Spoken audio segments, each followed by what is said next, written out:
Скачать его можно без моего участия, сразу после оплаты.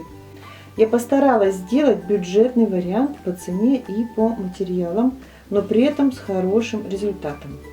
В дальнейшем вы можете напрямую обращаться ко мне с любыми вопросами, и я буду рада увидеть ваши готовые работы. Ссылку на мастер-класс смотрите под этим видео. Также на странице магазина есть еще один мастер-класс по валянию экзотической грелки на чайник «Тукан». Я благодарю за внимание и приглашаю всех, кто еще не с нами, на мой канал. Будем валять вместе с творческим подходом. Всем удачи и приятного творчества!